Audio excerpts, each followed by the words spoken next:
I'd like to show you the masking features that are available to be done on primitive objects native to ZBrush. Again, I have my tool palette docked over on the right hand side.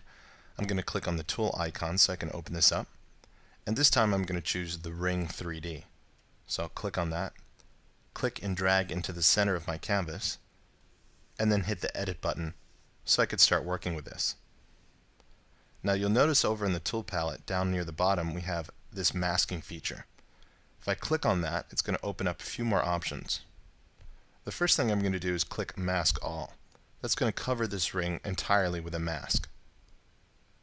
You'll also notice down here at the bottom that you have an option that says Select and an option that says Skip. This is going to say how many rows I want to select and how many rows I want to skip. Let's make this a little bit more obvious by actually pushing this button, RWO, which stands for rows. And when I do that, it's going to select 8 rows and then skip none. So it's selecting 8 rows, skipping none, and then selecting 8 more rows as far as what it's going to unmask or mask. So let's clear that. Hit the button Clear. Again, we'll mask all. This time I'm going to take my selection down a bit. Let's take it down to 4, and let's take our skip up to 3. Again, I'm going to hit rows.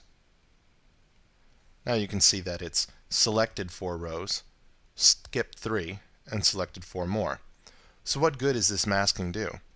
Well, above our masking option inside our tool palette, we have a deformations option. So I'm going to click on that and open that up.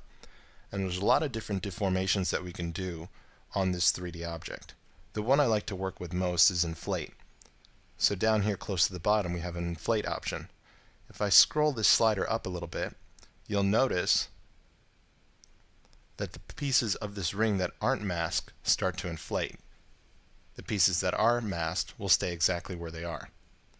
So let's scroll back down to masking. I'll hit Clear to clear my mask, and again I'm going to click Mask All. This time, instead of hitting RWO for rows, I'm going to push the button right next to it, COL for columns. Again, this columns button paid attention to the select and skip options I selected below. Select 4 rows and then skip 3. And what I mean by rows, if I turn on my frame here, are rows of polygons. I'm going to turn frame off.